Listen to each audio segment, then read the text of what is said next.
안녕하세요. 음악이 영화를 만났을 때 진행의 JR입니다. 20년 전 이야기인데요. 2000년 모 은행에서 최고 당첨금 20억짜리 밀레니엄 복권을 새롭게 발행한 적이 있습니다. 수많은 사람들이 일찍부터 사재기를 하는 바람에 동이 났고 상금 100여억 원을 지급하고도 100억 원 이상이 남았다고 하자 그 후로 20-30억짜리 각종 신상품 복권들이 발매되며 가히 복권 천국을 이루던 때가 있었습니다.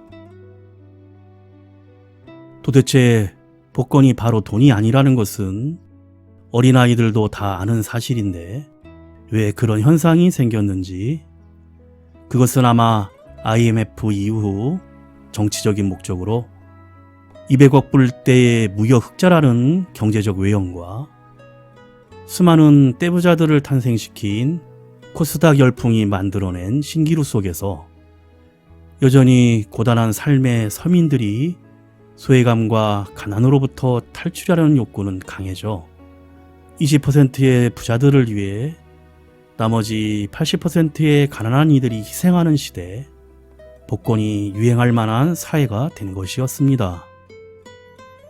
열심히 일을 해 자신의 가치에 따른 정당한 물질적 생활을 보장받을 수 있다는 자본주의가 일확천금의 유혹에 무너져버리고 사람들은 수백, 아니 수천만 분의 1의 확률밖에 안 되는 로또 복권에 목을 매는 지금에 이르렀습니다. 사실 오늘도 동네 복권 판매점 앞을 지나왔는데요. 저도 가끔 내가 산 복권이 당첨되어 수십억의 돈으로 평생 먹고 살 걱정 없이 하고 싶은 일을 하고 살 텐데, 아니 최소 몇천만 원이라도 생긴다면 좋은 자동차 한 대라도 구입할 텐데 라는 거절하기 어려운 유혹이 저를 어지럽히며 약하게 합니다. 그리고 곧바로 그런 생각을 떨쳐버리는 결론을 내리는데, 하지만 복권 판매자 앞을 지날 때마다 시선이 자꾸 머무는 이유는 무엇일까요? 참으로 나약한 자신을 되돌아보며 오늘도 마음을 다잡아 봅니다.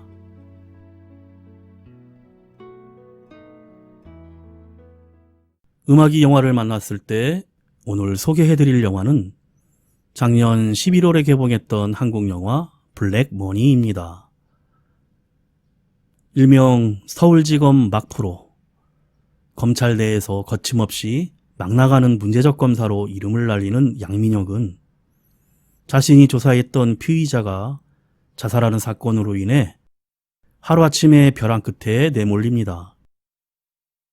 억울한 누명을 벗기 위해 내막을 파헤치던 그는 피의자가 대한은행 헐값 매각 사건의 중요 증인이었음을 알게 되는데, 근거는 의문의 팩스 5장이었습니다. 자산가치 70조 원의 은행이 1조 7천억에 넘어간 희대의 사건 앞에서 양민혁 검사는 금융감독원, 대형 로펌, 해외 펀드 회사가 뒤얽힌 거대한 금융비리의 실체와 마주하게 됩니다. 먼저 이 영화의 OST로 엔딩곡으로 나왔던 래퍼 치타와 SGN이 부르는 아리 듣고 영화 이야기 시작합니다.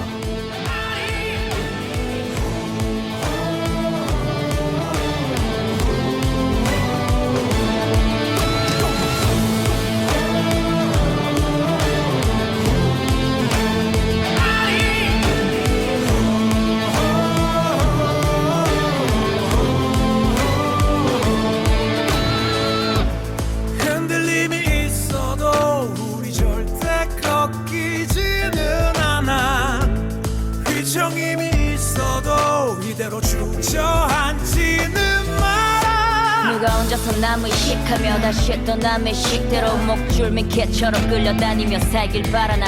정의의 자리에 욕심을 채운 자들의 나리수 시선을 채워 내 틀어진 어깨 위 몰아친 바람에 흔들리더라도 꺾일 일 없게. 아리 더 나은 내일 꿈꾸며 살아가는가. 아리 저 높이 솟은 벽을 넘어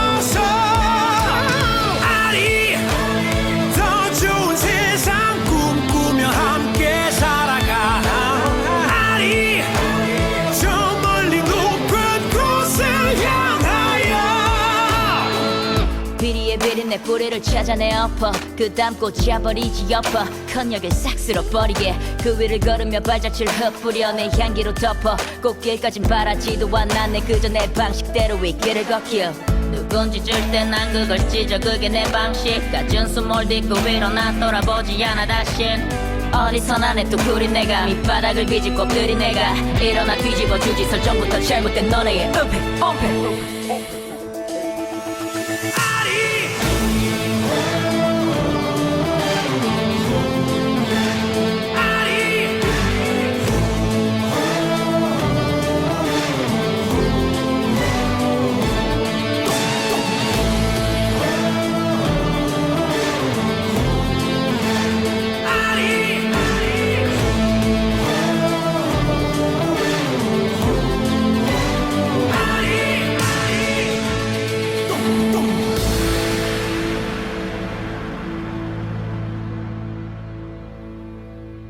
한국의 IMF 시대 대한은행을 외국계 투자회사 스타펀드에 매각하기로 했다는 뉴스와 함께 영화가 시작됩니다.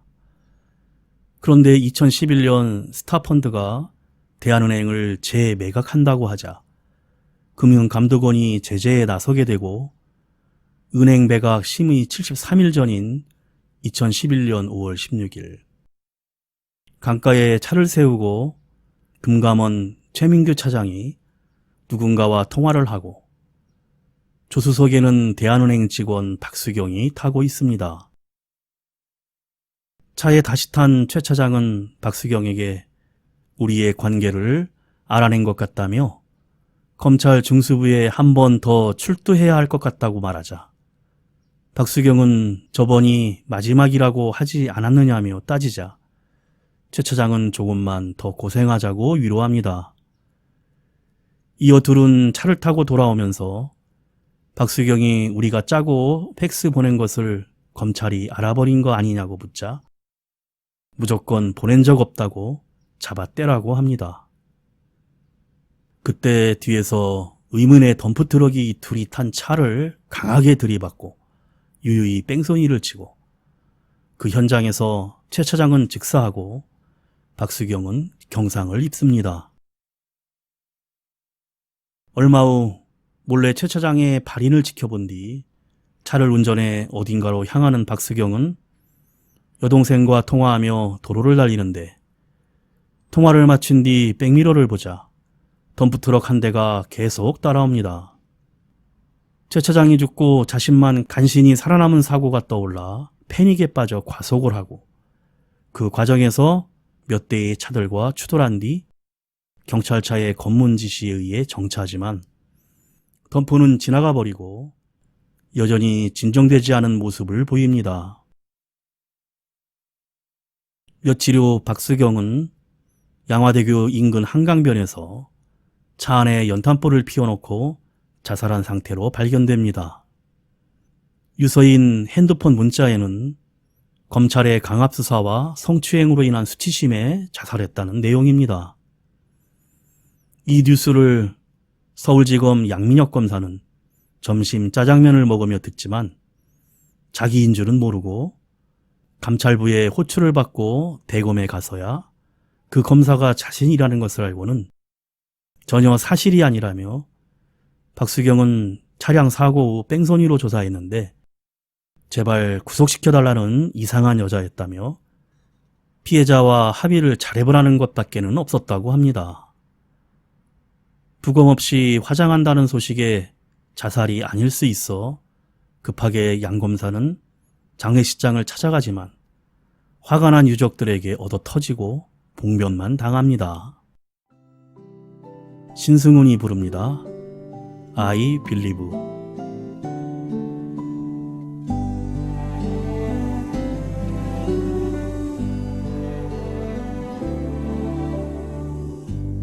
I believe 그댄 곁에 없지만 이대로 이별은 아니겠죠. I believe 나에게 오는 길은 조금 멀리 또 돌아올 뿐이겠죠. 모두 지나간 그 기억 속에서 내가 나를 아프게 하며 눈물을 만들죠. 나만큼 울지 않기를 그대만은 눈물 없이나 편하게 떠나주기를. 언젠가 다시 돌아올 그대라는 걸 알기에 난 믿고 있기에 기다릴게요. 난 그대여야만 하죠.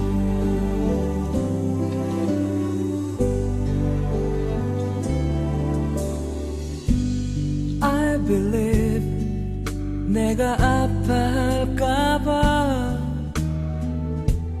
그대는 울지도 못했겠죠. I believe 흐르는 내 눈물이 그댈 다시 내게 돌려주겠죠. 자꾸 멈추는 내 눈길 속에서 그대 모습들이 떠올라 눈물을 만들죠. 나만큼 울지 않기를 그대만은 눈물 없이 날 편하게 떠나주기를. 언젠가 다시 돌아올 그대라는 걸 알기에 난 믿고 있기에 기다릴게요. 난 그대여야만 하죠. 나 그댈 알기 전 이 세상도 이렇게 눈부셨는지 그 하늘 아래서 이젠 눈물로 남겨졌지만 이 자리를 난 지킬게요.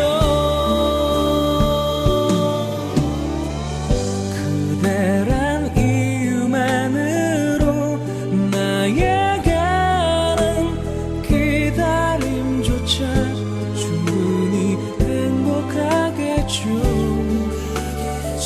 사랑한 이유만으로 또 하루가 지나가고 오는 길 잊어도 기다릴게요. 난 그대여야만 하죠.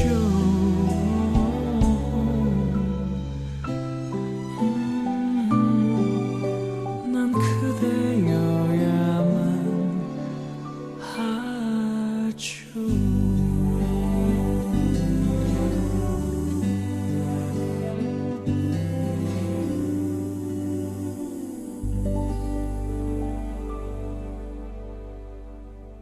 부장검사는 징계 1개월 정도로 끝내 여론부터 잠재워야 한다는 조직 수뇌부의 판단이라고 검사 동일체를 강조하지만 평생 성추행 딱지를 달고는 살 수 없다며 이 건의 수사를 맡겨달라고 부탁합니다.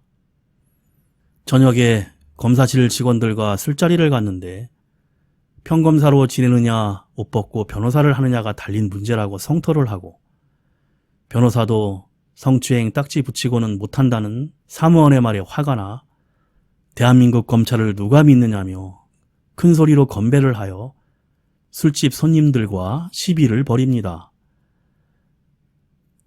한편 스타펀드의 본사 사무실에서는 회장과 화상회의를 하고 있습니다. 회장은 대한은행의 매각 승인이 늦어지는 이유에 대해 국회와 시민단체, 여론의 눈치를 보고 있고 매각 차익에 대해 국부 유출로 생각하기 때문이라며 유능한 변호사의 도움을 요청하자 CK로펌 김나리 변호사는 곧바로 한국행 비행기에 오릅니다. 그 시각 서울 한강변 현장을 살피는 양민영에게 자살한 박수경의 동생이 찾아와 언니의 유서 문자가 이상하다며 평소 다른 문자는 모두 마침표 없이 줄만 바꿨는데 유서 문자만 마침표가 찍혀 있다는 것입니다.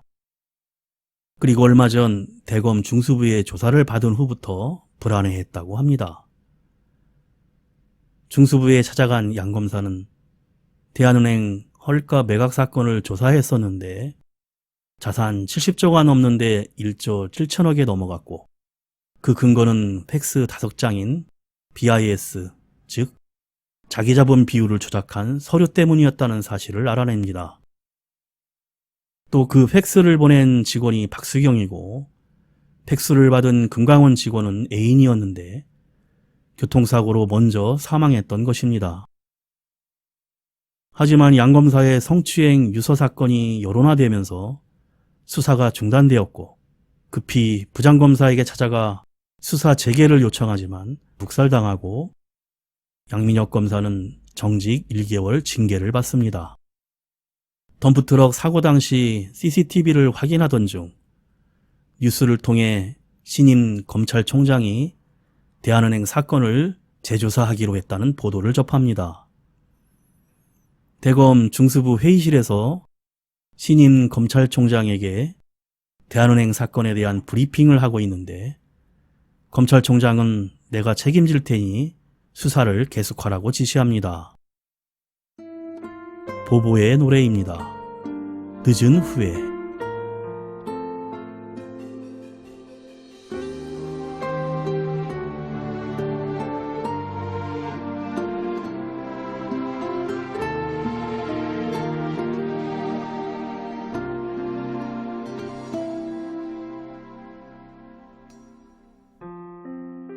얼마나 한참을 서 있었는지 멀리 너의 모습 보면서 그 모습 사라질 때까지 나의 발걸음을 움직일 수조차 없었지.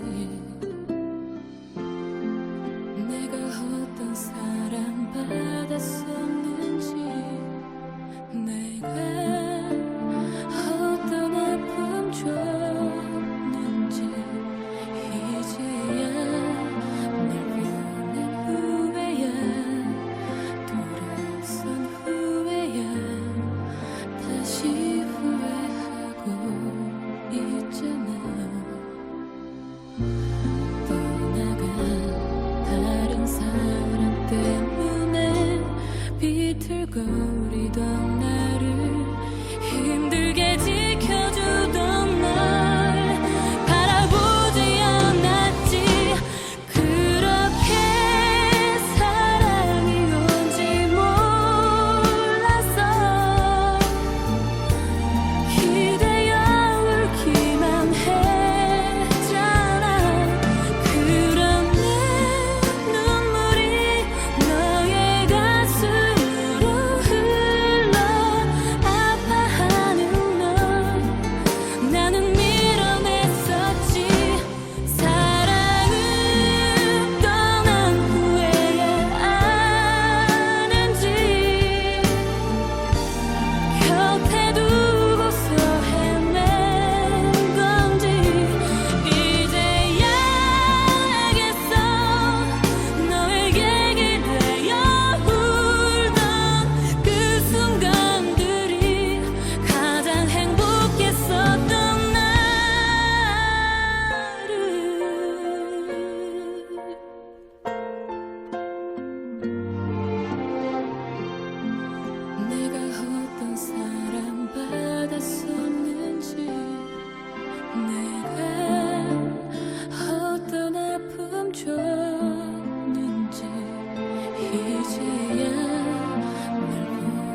한편 한국에 도착한 박나리 변호사는 국제 통상 관련 전문가로 아버지의 집에 머물고 있는데 은사인 전 총리 이광주를 만나 대한은행 매각에 대한 정당성에 대해 서로 얘기를 나눕니다.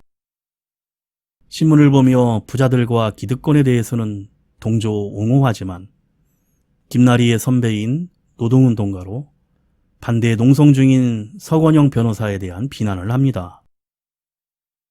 마침 양민혁 검사도 농성 현장에서 선배인 서 변호사를 만나 대한은행과 관련한 자세한 사건 개요에 대해 자료를 얻게 됩니다. 그 자리에 김나리 변호사가 찾아와 같이 만나는데 스타펀드 편에 서 있는 김나리와 은행 매각에 대한 설전이 오고 가고 양민혁 검사도 인사를 나눕니다. 그런데 CK 로펌 소속인 김나리 변호사는 매각 과정에서의 불법에 대해서는 모르는 듯 스타펀드 회장에게 전화해 BIS 비율 조작을 지시했냐고 묻자 다 근거 없는 얘기라며 일축합니다. 대한은행 매각 심의 24일 전 정직 1개월이 지난 양 검사가 다시 출근을 하고 본격적인 대한은행 관련 수사를 시작합니다.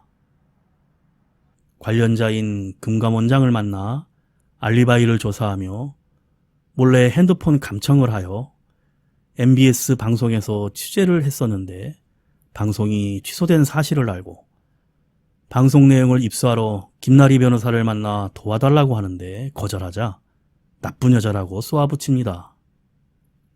이광주 전 총리가 입국하는 날 김나리 변호사는 MBS 방송 화의를 보겠다며 부탁을 하여 입수된 방송 화의를 CK 로펌 파티장에서 양 검사에게 몰래 전달을 합니다.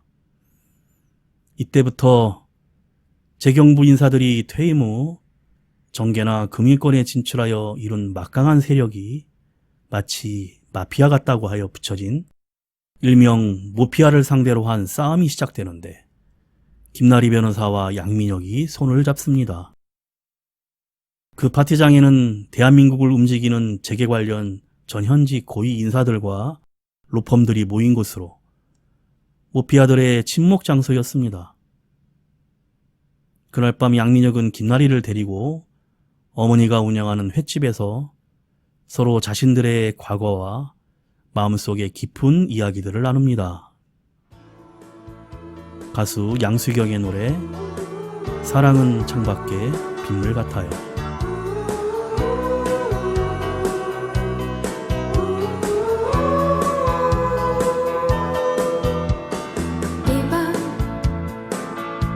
왠지 그대가 내 곁에 올 것만 같아. 그대 떠나버린 걸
MBS 취재 화일 방송을 보고 결국은 은행 BIS 비율을 조작해 대한은행 매각을 결정했다는 사실을 알고 부장 검사에게 보고하지만 신임 검찰총장이 뇌물수수 의혹을 받는 상황에 확실한 증거를 찾아오라고 합니다. 스타펀드의 투자회사인 5개의 버진 아일랜드 페이퍼 컴퍼니에서 6천억 원을 송금했다는 내용을 추적하는데 국제탐사보도 언론인협회가 이 회사들을 알고 있다는 단서를 잡습니다. 대한은행 매각 심의 17일 전 농성 중이던 노조원이 숨지자 같은 성당에 다니는 김나리 변호사도 조문을 오고 양민혁은 대한은행, 금감원, 스타펀드가 결탁했고 BIS 비율을 조작했으며 그 범죄를 숨기기 위해 최민규 실장과 박수경을 죽인 사건이라고 추리를 하자 김나리는 증거가 있냐며 만약 사실이라면 자신은 매각하는 일을 그만둘 것이라고 합니다. 증거를 찾기 위해 양 검사는 대검 중수부 사무실에서 서류를 훔치고 이때 검사실 수사원이 아들에게 송금하며 환율로 94.67달러를 손해봤다는 말에 힌트를 얻어 페이퍼 컴퍼니에서 송금했던 금액이 원 단위로 송금된 것을 보고 당시 환율로 환산해보니 200억씩 30번 총 6천억 원으로 1원 단위까지 딱 맞아 떨어집니다.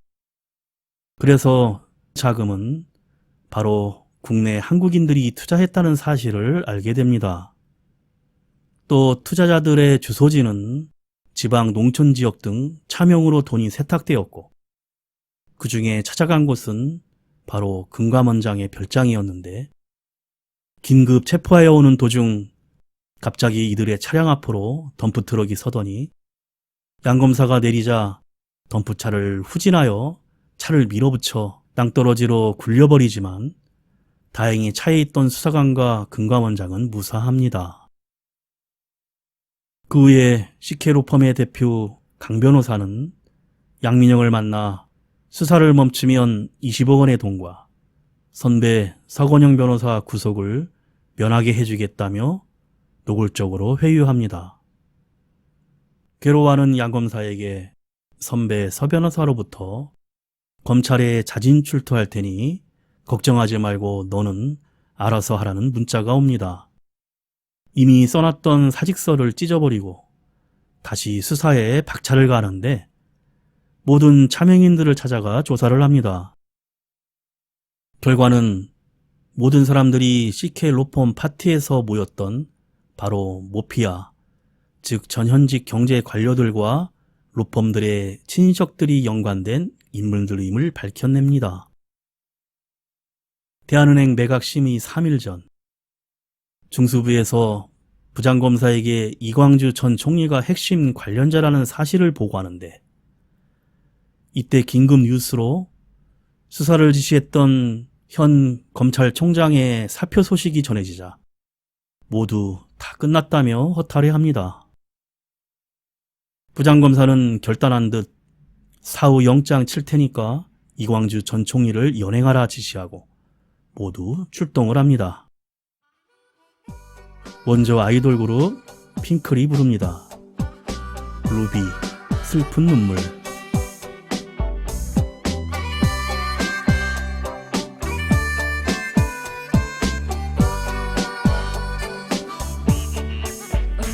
오늘 그녀를 만났어 너의 새로운 여자를 다신 만나지 말라고 부탁했었어 빨간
이광주 전 총리의 집에는 모피아들이 모여 스타펀드 본사와 화상회의를 하는데 본사 회장이 금감원의 심의 통과에 대해 압박을 가하자 여기서 잘 해결하겠다고 합니다.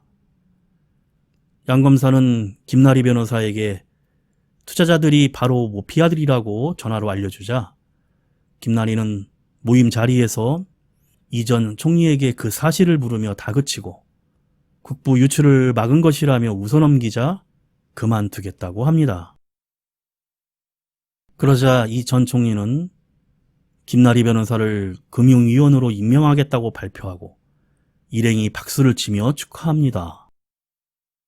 그때 양 검사 일행이 들이닥쳐 모피아 일행을 긴급 체포하고 연행을 하는데 이 전 총리는 김나리 변호사에게 아버지를 꼭 만나보라는 말을 남기고 떠납니다. 대검 중수부장의 방에 연행된 이광주 전 총리가 이 건 감당할 수 있겠느냐고 묻자 순간 얼굴이 바뀌며 자기 검찰총장을 원한다는 중수부장이 일어나 깍듯이 인사를 하자 스타펀드는 잘 처리하자며 서로 악수를 나누며 음흉한 미소를 짓습니다. 그날 밤 금융위원이 된 김나리 변호사에게 양민혁 검사는 모든 서류를 복사하여 전달해 줍니다. 드디어 2011년 7월 28일 대한은행 매각 심의 당일 양민혁 검사는 모피아 일행을 모두 풀어주고 수사를 중단했다는 사실에 화를 내며 부장 검사를 찾아가는데 불법 도감청 등으로 이 시간부터 대기 발령하라고 합니다. 이미 권력과 거래한 상황임을 눈치챈 양민혁 검사는 기자회견을 하겠다며 나가자 다른 검사들이 막아서고 사무실을 뒤져 서류를 압수하려 하자 부하 수사관이 몰래 서류 가방을 가지고 나갑니다. 그 시각 금감원 앞에서는 집회가 계속되고 대한은행 매각 심의회가 열리는데 금융위원이 된 김나리 변호사에게 아버지로부터 문자가 옵니다. 이전 총리가 넣은 절반의 돈은 우리 돈이며 매각이 돼야 2천억 원이 더 생기는데 그 돈이면 CK 로펌을 능가하는 너의 로펌을 만들 수 있다는 문자입니다. 김나리 변호사가 꿈꾸던 로펌을 만들 수 있는 기회가 생긴 것입니다.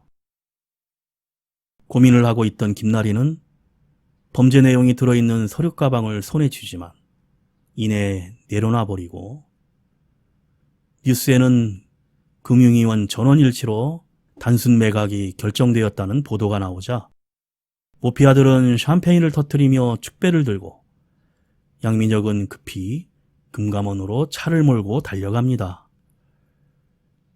기자회견을 하는 김나리는 모피아의 대변인인 것처럼 적법 절차로 심의되었다는 발표를 하고 급히 빠져나가는 김나리를 향해 양 검사가 울분을 터뜨리지만 냉정하게 얼굴을 돌리고 가버립니다.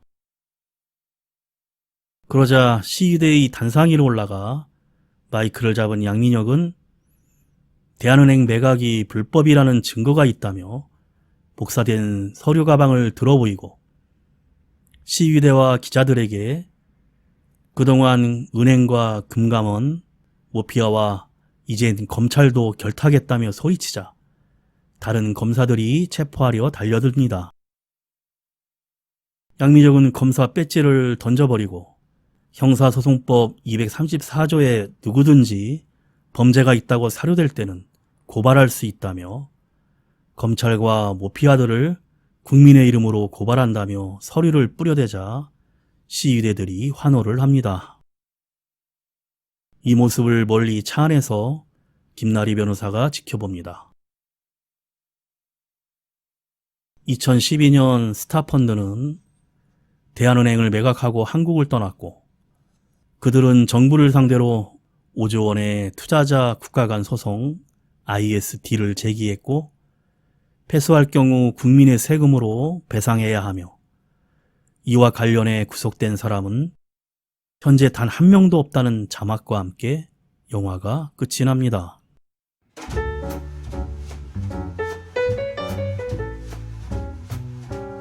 영화 블랙머니는 평범한 국민으로서 봤을 때 굉장히 허탈한 생각이 드는 영화입니다. 대한민국 최고의 엘리트 집단이면서 부와 권력까지 갖춘 그들이 대한민국을 소나기에 쥐고 흔드는 모습을 보면 착잡하기만 합니다. 영화는 실제 2012년 론스타의 외환은행을 매각한 사건을 모티브로 제작했는데 가상의 내용도 있지만 실제 인물과 사건을 묘사하여 사실감을 극대화했습니다.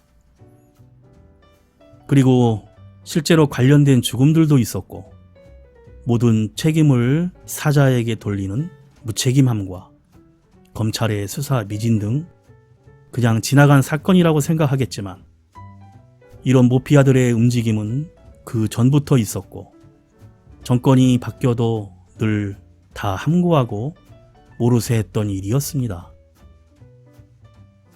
사실을 기반으로 한 사회 고발성 내용이라 무거운 소재이지만 중간중간 숨을 트이게 하는 유머 코드와 배우들의 연기, 특히 주인공 조진웅 배우의 연기력이 돋보였습니다. 어렵게 느껴질 수 있는 경제 이야기를 흥미진진하게 풀어내었기에 영화를 감상한 후에는 반드시 관련 내용들을 검색해보면 더욱 유익하고 또 현재 진행형인 사건이기에 우리의 경각심을 일깨워줄 수 있는 영화였습니다. 음악이 영화를 만났을 때 오늘 소개해드린 영화는 블랙머니였는데요. 부러진 화살, 남영동 1985 등 사회고발 영화를 만들어 온 정지영 감독의 영화입니다. 대형 은행 매각 과정에서 불법으로 의심되는 일이 벌어졌음에도 누구도 책임지지 않는 현실을 고발하는 영화를 통해 그는 73살임에도 불구하고 여전히 대한민국에서 가장 뜨거운 심장을 가진 연출가임을 증명합니다. 2003년부터 9년간 계속된 론스타의 외환은행 인수와 매각 과정 중 2011년 말에 시기만 다루어 영화의 집중력을 높였습니다. 복잡한 사건의 단순화를 위해 무려 6년간 매달려 작업했다는 시나리오가 빛을 발한 것입니다. 마지막으로 가수 왁스의 머니 들으며 인사드립니다. 지금까지 JR이었습니다. 오늘도 인생을 영화처럼